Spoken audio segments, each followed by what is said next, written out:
Selamat hari Minggu, umat yang dikasihi Tuhan.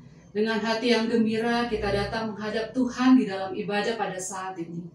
Dalam suasana penghayatan bulan keluarga, marilah bersama dengan anggota keluarga yang kita kasihi dan bersama-sama saudara seiman, kita memuji dan memuliakan Allah kita.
Pertolongan kita adalah di dalam nama Tuhan yang menjadikan langit dan bumi.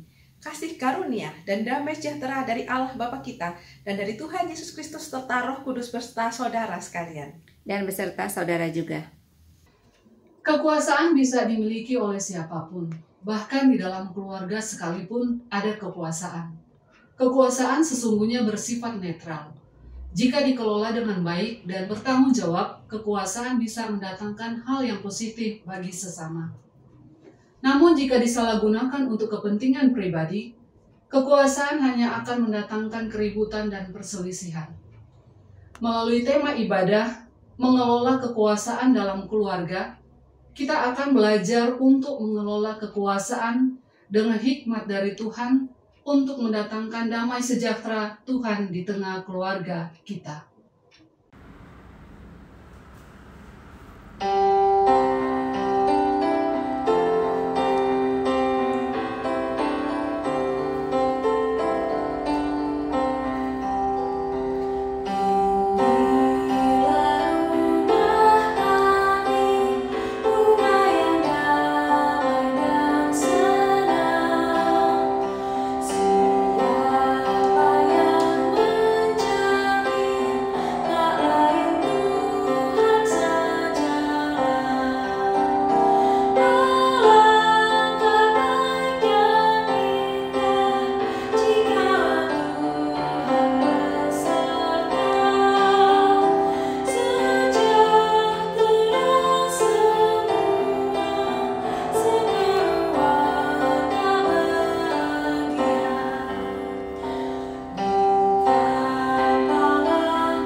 Jemaat yang dikasih dalam Tuhan, marilah kita mengaku dosa kita melalui doa. Kita berdoa.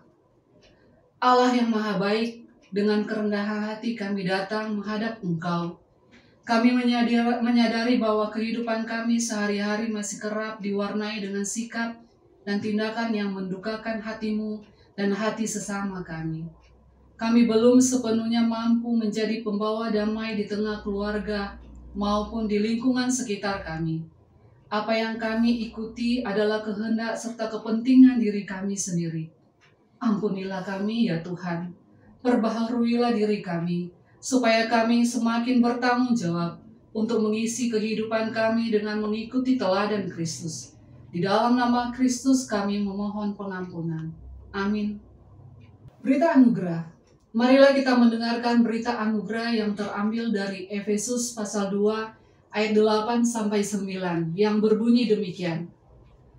Sebab karena kasih karunia kamu diselamatkan oleh iman. Itu bukan hasil usahamu, tetapi pemberian Allah. Itu bukan hasil pekerjaanmu. Jangan ada orang yang memegahkan diri.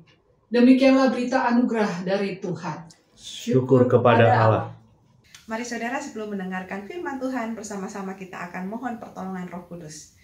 Bapa yang Maha Kasih, kami mengucap syukur hari ini kami masih diperkenan untuk menghadap kehadirat Tuhan. Dan sebentar lagi kami hendak mendengarkan firman Allah. Karena itu berikanlah kami hati yang paham akan firman-Mu. Bukakanlah mata hati kami. Perkenankanlah Roh Kudus memampukan kami untuk boleh memandang dan melakukan firman Allah di dalam kehidupan kami sehari-hari. Bersabdalah ya Bapa, kami siap untuk mendengarkan. Amin. Bacaan pertama akan dibacakan dari Yesaya pasal 45 ayat 1-7. Tuhan memakai Kores sebagai alatnya. Beginilah firman Tuhan. Inilah firman-Ku kepada orang yang kuurapi, kepada Kores yang tangan kanannya kupegang, supaya aku menundukkan bangsa-bangsa di depannya dan melucuti raja-raja, supaya aku membuka pintu-pintu di depannya dan supaya pintu-pintu gerbang tidak tinggal tertutup. Aku sendiri hendak berjalan di depanmu dan hendak meratakan gunung-gunung, hendak memecahkan pintu-pintu tembaga dan hendak mematahkan palang-palang besi. Aku akan memberikan kepadamu harta benda yang terpendam dan harta kekayaan yang tersembunyi, supaya engkau tahu bahwa Akulah Tuhan, Allah Israel, yang memanggil engkau dengan namamu. Oleh karena hamba-Ku Yakub dan Israel, pilihan-Ku, maka aku memanggil engkau dengan namamu, menggelari engkau sekalipun engkau tidak mengenal aku. Akulah Tuhan dan tidak ada yang lain. Kecuali aku tidak ada Allah. Aku telah mempersenjatai engkau sekalipun engkau tidak mengenal aku. Supaya orang tahu dari terbitnya matahari sampai terbenamnya, bahwa tidak ada yang lain di luar aku. Akulah Tuhan dan tidak ada yang lain, yang menjadikan terang dan menciptakan gelap, yang menjadikan nasib mujur dan menciptakan nasib malang. Akulah Tuhan yang membuat semuanya ini. Demikianlah sabda Tuhan. Syukur kepada Allah.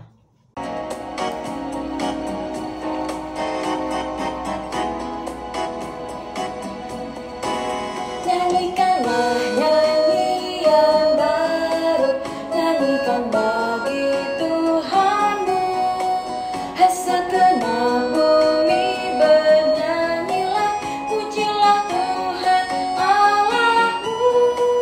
Sebarkan kabar keselamatannya setiap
Bacaan kedua terambil dari 1 Tesalonika pasal 1 ayat 1 sampai 10 yang berbunyi demikian.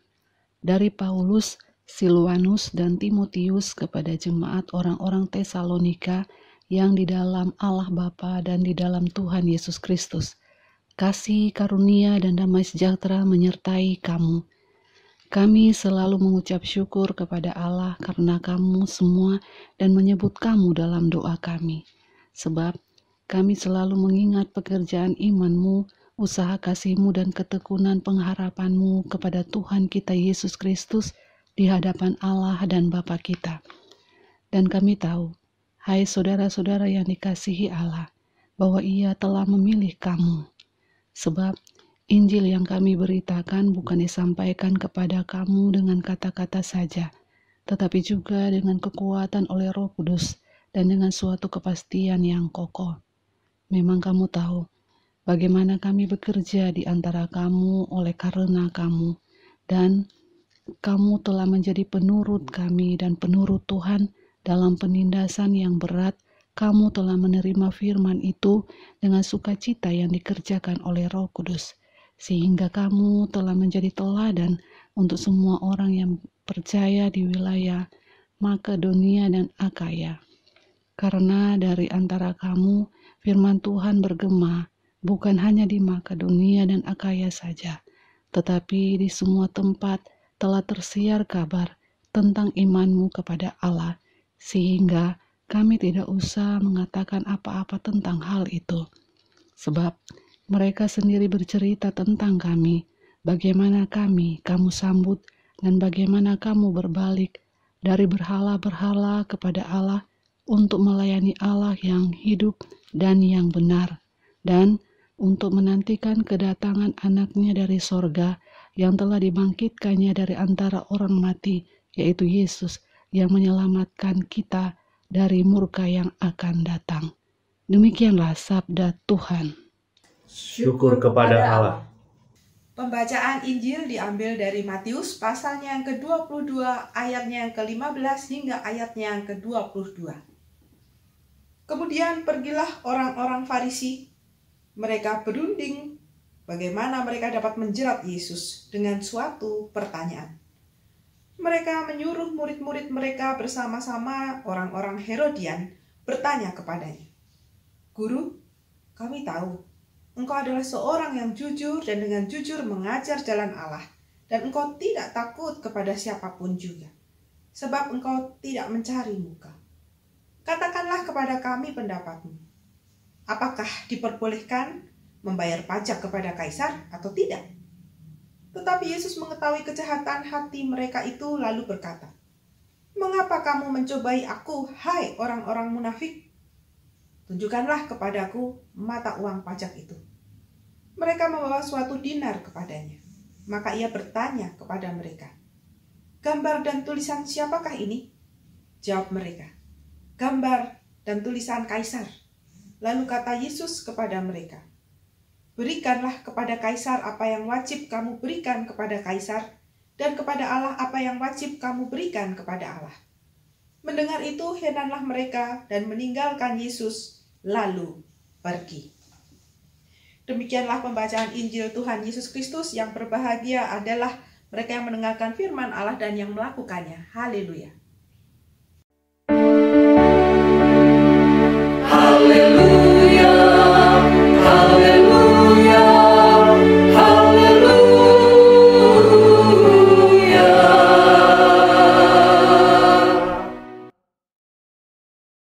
Saudara-saudara yang dikasihi Kristus, salam sehat untuk kita semua. Mari kita lihat tanaman-tanaman ini. Tanaman-tanaman ini dari benih yang sama, disemai di tempat yang sama, mendapatkan nutrisi yang sama, mendapatkan sinar matahari yang sama, mendapatkan perawatan yang sama, bahkan tinggal di dalam bak bersama-sama. Namun kita lihat bahwa perkembangan setiap benih ini berbeda-beda. Pun benih yang terbaik memerlukan dirinya untuk memiliki filter di dalam pertumbuhannya, perlu merespon sinar matahari, perlu merespon nutrisi, perlu merespon perawatan orang-orang yang ada di sekitarnya. Karena disitulah proses dia bertumbuh dan berkembang. Demikian pula manusia. Kita bisa berasal dari orang tua yang sama. Kita makan makanan yang sama, nasi lauk pauk yang sama. Kita mendapatkan pendidikan yang sama. Kita mendapatkan fasilitas yang sama. Kita mendapatkan kasih sayang yang sama. Namun mengapa hasilnya berbeda? Karena setiap orang unik di dalam proses dia menerima pendidikan-pendidikan yang ada di tengah kehidupannya. Keluarga menjadi hal utama ketika kita berbicara tentang pendidikan. Karena keluarga adalah basis dari pendidikan itu sendiri. Di mana anak-anak mulai mengenal orang tuanya, mulai belajar dari orang tua. Di masa pandemi ini, di tengah kesulitan yang ada satu karya Allah yang luar biasa. Bahwa kita, keluarga, dikembalikan kepada kita masing-masing. Pendidikan keluarga dikembalikan kepada keluarga masing-masing. Bagaimana kita menyikapi situasi yang ada pada saat ini di tengah karya kasih Allah, di mana kita diminta untuk mengatakan dan membuat bahwa rumah ini adalah rumah yang aman ditinggali, rumah yang nyaman secara bersama-sama, rumah tempat berbagi damai dan sejahtera secara bersama-sama, rumah tempat menabur kebahagiaan, rumah tempat tinggal bersama-sama yang berarti tanggung jawab secara bersama-sama. Berbicara tentang tanggung jawab dan hak dari setiap anggota keluarga, kita diingatkan akan pepatah di mana bumi dipijak, di situ langit dijunjung. Artinya setiap tempat, artinya setiap rumah, artinya dimanapun kita berada, memiliki aturan dan kesepakatan masing-masing yang tentunya unik, berbeda dari satu tempat di tempat yang lain. Dan aturan-aturan atau kesepakatan inilah yang perlu dijaga, dirawat di dalam hidup bersama-sama. Injil Matius 22 ayatnya yang ke-15 hingga 22 mengajak kita untuk melihat sikap Yesus menghadapi kelompok orang-orang yang justru ketika ada di dalam kuasa mereka, yang ada di dalam kepemimpinan, memiliki kekuasaan, namun tidak melakukan pelayanan dengan baik kepada umat dan rakyat banyak. Tapi mereka justru tarik-menarik akan kepentingan mereka dan tidak menjadi pemimpin atau pelayan yang baik. Golongan-golongan yang diceritakan Yesus yang pertama adalah golongan orang Farisi. Orang-orang Farisi ini adalah orang yang setia mengajar di bait Allah. Mereka berkarya sebagai guru dan rabi. Dan mereka bisa berada di tengah-tengah umat orang-orang Yahudi untuk menjadi guru dan rabi di tengah-tengah kehidupan. Namun sayangnya, mereka menjadi guru dan rabi yang hanya berkenan kepada kitab-kitab. Mereka tidak dekat kepada umat meskipun mereka mengajar secara langsung. Berbeda dengan cara bagaimana Yesus dengan kebijaksanaannya, dengan hikmatnya mengajar dan membuat orang-orang nyaman berada di sekitarnya. Perbedaan-perbedaan inilah yang membuat orang-orang Farisi merasa bahwa Yesus mengambil alih pekerjaan mereka, bahwa ranah mereka sebagai rabi dan guru ini diambil alih lapangan kerjanya oleh Tuhan Yesus. Padahal mereka melakukan hal yang sama. Tuhan Yesus menyampaikan berita firman Tuhan. Dan bukankah orang-orang atau golongan Farisi ini juga menyampaikan firman Allah? Lalu apa yang terjadi di dalam kehidupan mereka? Karena sekali lagi Yesus menyampaikan firman sesuai kehendak Bapa di surga. Bukannya sadar golongan ini, orang-orang Farisi ini akan kesalahannya dan kemudian bertobat. Tapi justru mereka tidak bersedia. Karena bagi mereka apa yang sudah mereka alami, kenyamanan, mendapatkan begitu banyak penghormatan sebagai guru dan rabi. Dan ketika Yesus hadir dan kemudian orang berbondong-bondong berpindah kepada Yesus, mereka berasa bahwa Yesuslah yang melanggar aturan bersama. Atau Yesuslah yang tidak sadar. Atau Yesuslah yang salah. Mereka terjerat pada kuasa dan kekuasaan sehingga tidak mampu menggunakan kebijakan untuk memimpin. Golongan yang kedua adalah golongan kaum Herodian, yaitu para sahabat Herodes, di mana tugasnya adalah mengumpulkan pajak.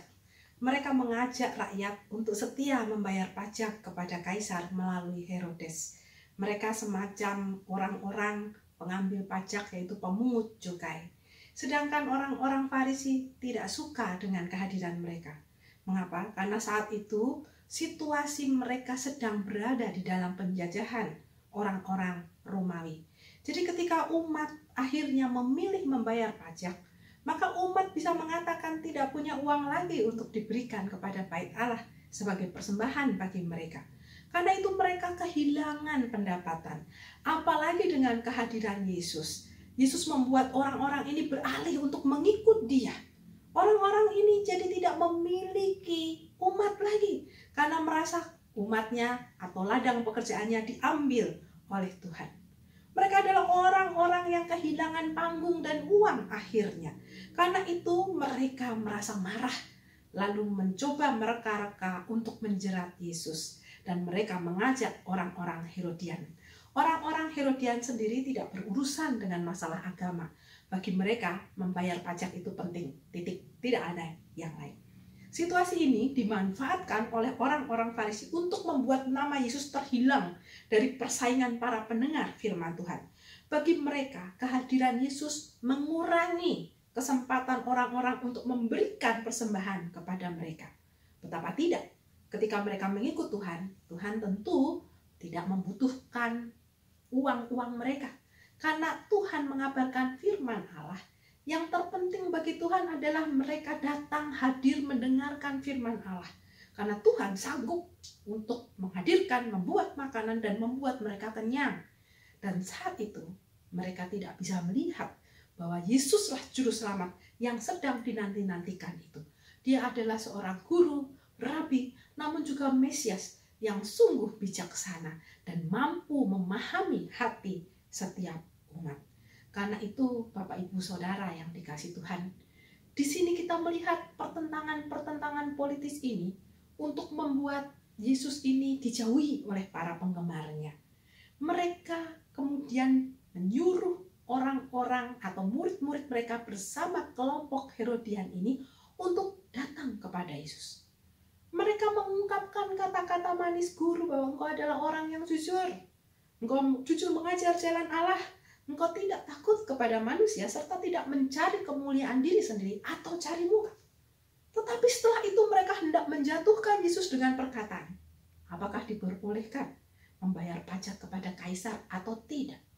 Dari pertanyaan ini, kalau dua kelompok ini bertanya, mereka tentu sedang bertentangan dan hendak mendengar Yesus menyatakan sesuatu, apakah membela kelompok orang-orang Farisi ini melalui murid-murid orang Farisi atau kelompok Herodian. Kalau Yesus mengatakan pajak tidak penting kepada negara, berarti Yesus akan dikejar oleh orang-orang Romawi ini. Sedangkan ketika Yesus membela kepentingan orang-orang ini tidak boleh membayar pajak kepada kaisar, berarti Yesus memilih agama. Namun orang-orang Farisi ini tetap akan menjatuhkan Yesus dengan cara diberikan kepada Herodes. Saudara-saudara yang dikasihi Kristus, sikap mereka sungguh tidak terpuji. Memuji-muji tetapi munafik. Mereka tidak sadar bahwa Yesus tahu isi hati mereka yang penuh dengan kejahatan. Namun Yesus tidak mau membalas kejahatan dengan kejahatan. Yesus menegur mereka dan mengatakan, hai orang-orang munafik. Disinilah waktunya Yesus mengajar kepada mereka bagaimana seseorang beragama, namun tidak lupa bahwa dia juga warga sebuah negara. Apa yang harus diberikan kepada negara, berikanlah kepada negara. Apa yang harus diberikan kepada Allah, berikanlah kepada Allah. Kita menyadari bahwa sebagai warga kerajaan Allah, memuji kepada Tuhan, kita juga perlu di dalam kehidupan kita ini, ketika kita dihadirkan di tengah dunia, mendukung negara ini. Jadi tidak bisa kita memilih salah satu.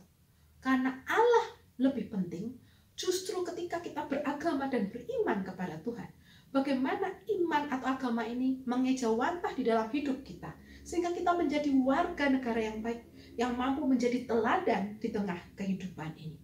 Sungguh, mereka orang-orang yang butuh diceritakan.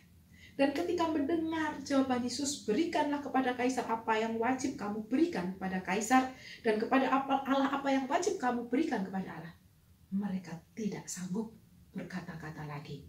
Karena Yesus sudah menjawab sesuai kebutuhan masing-masing golongan. Yesus tidak melakukan kesalahan apapun. Dan di sini kita tahu bahwa mereka sebenarnya lupa akan pernyataan bahwa di mana bumi dipijak, di situ langit dijunjung. Dimanapun kita berada, tidak akan pernah bebas bayar pajak. Karena pajak-pajak itu akan menolong negara untuk menjadi lebih baik lagi. Setiap keluarga, setiap tempat, bahkan di dalam negara ini ada peraturan. Di mana tempatnya berbeda, kita perlu untuk menghargai aturan itu. Ketika kita berada pada wilayah yang berbeda pun, kita perlu untuk menghargai wilayah itu. Saudara-saudara yang dikasihi Kristus, tanggung jawab bersama sebagai warga kerajaan Allah dan warga negara ini perlu untuk kita lakukan. Seperti ketika kita pergi ke toilet umum, bila mau gratis, jangan pernah mengeluh kalau toilet itu kotor dan bau. Bila mau bayar, tentu dapat toilet yang bersih. Atau ketika kita parkir, mau parkir bayar atau gratis. Kalau gratis tentu ada catatannya, hilang, tidak ditanggung. Yesus mengajarkan kita untuk tidak membenturkan kepentingan agama dan kepentingan negara. Justru orang yang sadar kewajibannya kepada Allah, kesadarannya ini akan membawa kesadaran untuk bertanggung jawab terhadap negara.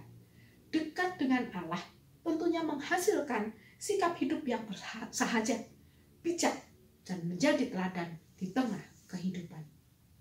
Saudara-saudara yang dikasihi Kristus, dari Injil Matius hari ini Yesus mengajak kita yang pertama-tama untuk menjadi umat Allah, yaitu warga kerajaan Allah yang sadar akan tugas dan tanggung jawabnya kepada Allah melalui hidup bersama dengan sesama dan dunia. Dengan menjadi pemimpin yang sanggup menjadi teladan kejujuran bagi diri dan orang-orang di sekitar kita. Dimulai dari belajar bertanggung jawab terhadap rumah dan gereja sebagai rumah bersama.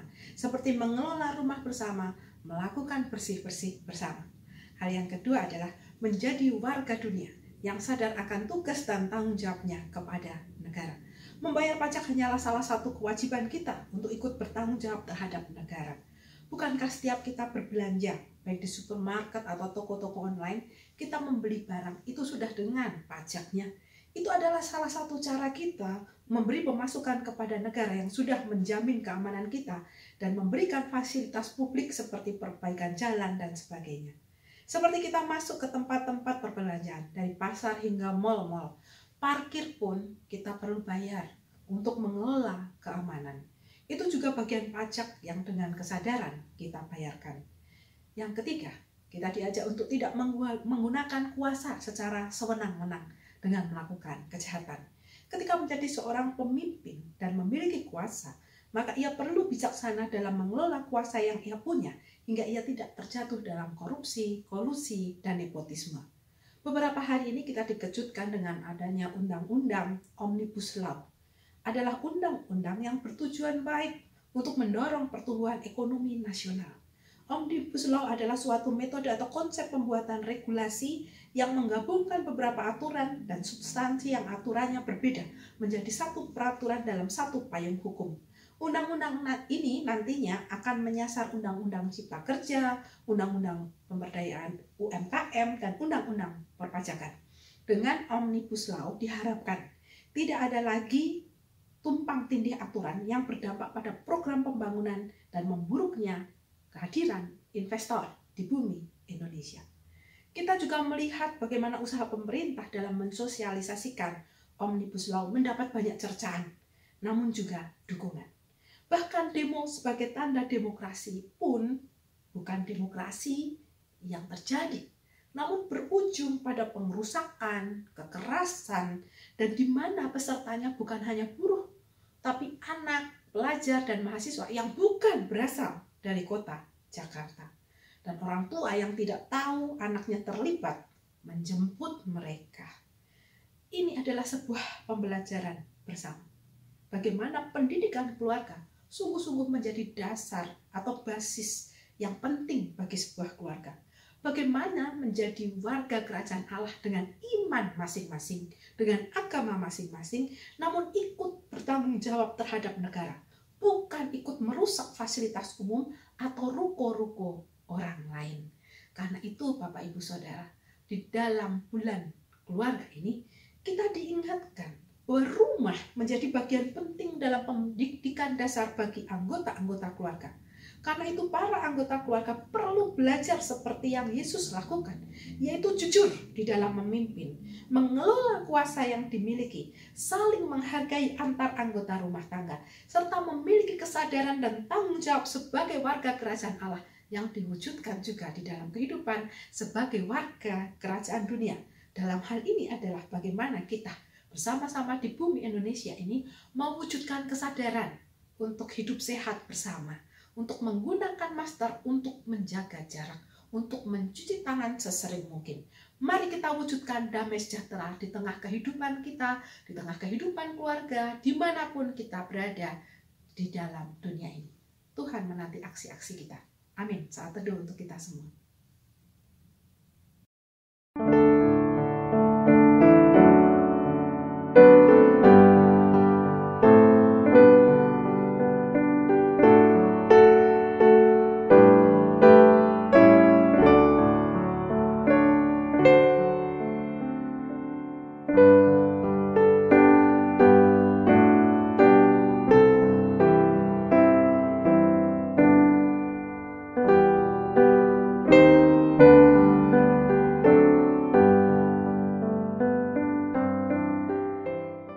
Marilah kita memperbaharui pengakuan iman percaya kita dengan menyatakan pengakuan iman rasuli bersama-sama. Aku percaya kepada Allah, Bapa yang Maha Kuasa, Halik langit dan bumi, dan kepada Yesus Kristus, Anaknya yang tunggal Tuhan kita, yang dikandung dari Roh Kudus, lahir dari anak darah Maria, yang menderita sengsara di bawah pemerintahan Pontius Pilatus, disalibkan, mati dan dikuburkan, turun dalam kerajaan maut. Pada hari yang ketiga, bangkit pula dari antara orang mati, naik ke sorga, duduk di sebelah kanan Allah, Bapa yang Maha Kuasa. Dan dari sana Ia akan datang untuk menghakimi orang yang hidup dan yang mati. Aku percaya kepada Roh Kudus, gereja yang kudus dan am, persekutuan orang kudus, pengampunan dosa, kebangkitan orang mati, dan hidup yang kekal. Mari saudara kita masuk di dalam doa syafaat. Kami mengucap syukur ya Allah, pada hari ini kami diingatkan bahwa di dalam kehidupan kami bersama dengan keluarga, kami perlu mengenalkan pendidikan sejak dini tentang warga kerajaan Allah dan warga kerajaan dunia. Bagaimana kami menghargai Allah dan mewujudkannya di dalam sikap hidup sehari-hari di tengah dunia ini, di dalam kejujuran, ketulusan, dan menjadi pemimpin serta teladan yang baik di tengah kehidupan ini. Kami juga berdoa Bapa bagi situasi dunia saat ini yang masih ada di dalam pandemi. Baik mereka yang sedang berjuang untuk sembuh dari sakit, baik para medis, baik mereka yang sedang mencoba mencari obat. Biarlah Tuhan boleh menyertai mereka. Dan ingatkan kami ya Bapa, sebagai warga kerajaan Allah dan dunia, untuk tetap jaga jarak, memakai masker dan rajin cuci tangan, dan mengutamakan kesehatan bersama. Kami juga berdoa bagi pemerintah saat ini, baik pusat maupun daerah. Biarlah mereka menjadi pemimpin yang lebih mengutamakan kepentingan orang banyak daripada pribadi ataupun golongan. Bersama pergumulan jemaat saat ini, baik dalam komunikasi keluarga, dalam status dan fungsi sosial, ketika keluarga-keluarga juga mengalami kesulitan, bagi mereka yang kehilangan pekerjaan, atau bagi mereka yang tiba-tiba pensiun dini, Tuhan teguhkan dan kuatkan, bahwa jalan Tuhan pasti terbuka lebar untuk setiap orang yang boleh datang dan memohon kepada Tuhan. Karena itu ya Bapa, perkenankanlah dan berikanlah kepada mereka keteguhan serta kekuatan. Kami juga berdoa bagi mereka yang mencari pekerjaan, yang mengharapkan pendidikan yang lebih bagus, yang ingin mendapatkan momongan atau anak, ataupun yang berharap Tuhan menguatkan ketika tidak diberi momongan atau anak, atau mereka yang hidup sendiri, atau mereka yang menjadi janda, duda, atau yatim piatu. Tuhan boleh teguhkan dan kuatkan mereka. Juga mereka yang tubuhnya berdisabilitas namun mau berjuang untuk melayani dan bekerja di tengah dunia ini. Kiranya Tuhan juga boleh mengingat mereka. Bagi yang berulang tahun, baik pribadi maupun pernikahan, mereka juga boleh mensyukuri karya kasih Allah untuk terus bergerak dan teguh berjalan dalam kasih dan kehendak Allah. Kami juga berdoa bagi mereka korban dari demo beberapa hari ini. Kiranya Tuhan dengan Omnibus Law yang belum pasti ini, Tuhan boleh teguhkan para korban itu dan ingatkan kami semua bahwa demokrasi yang baik adalah demokrasi yang menjaga ketertiban. Kami serahkan seluruh doa dan pengharapan kami di dalam Kristus Yesus Tuhan yang mengajar kami berdoa. Bapa kami yang ada di surga, dikuduskanlah namamu, datanglah kerajaan-Mu, Jadilah kehendak-Mu di bumi seperti di surga. Berikanlah kami pada hari ini makanan kami yang secukupnya, dan ampunilah kami akan kesalahan kami, seperti kami juga mengampuni orang yang bersalah kepada kami. Janganlah membawa kami ke dalam pencobaan, tapi lepaskanlah kami dari yang jahat. Karena Engkaulah yang punya kerajaan dan kuasa dan kemuliaan sampai selama-lamanya. Amin.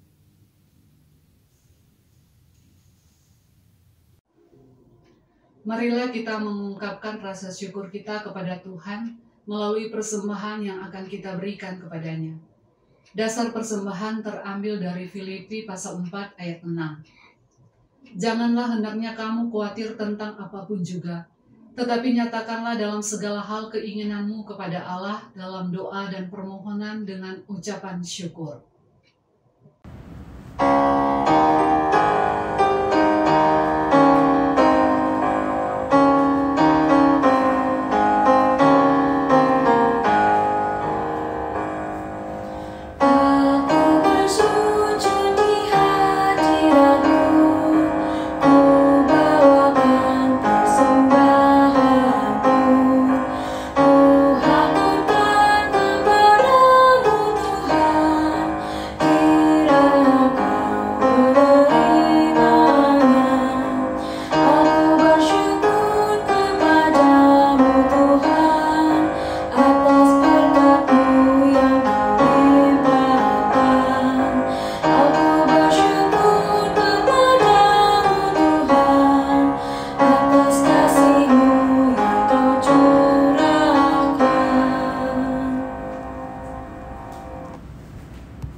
Marilah kita berdoa. Allah yang Maha Pemurah, kami bersyukur masih diberikan kesempatan untuk menerima berkat dari-Mu. Kami pun rindu untuk memberikan persembahan sebagai bentuk bakti dan ungkapan syukur kami kepadamu. Kiranya Engkau berkenan menerima dan menguduskan persembahan kami, ya Allah. Amin.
bagikanlah firman Tuhan kemanapun saudara berada, dan ingatlah untuk senantiasa menjadi warga kerajaan surga yang dapat memberikan berkat atau damai sejahtera kepada warga kerajaan dunia ini, dan jadilah pemimpin yang berintegritas serta berdedikasi bagi dunia dan isinya.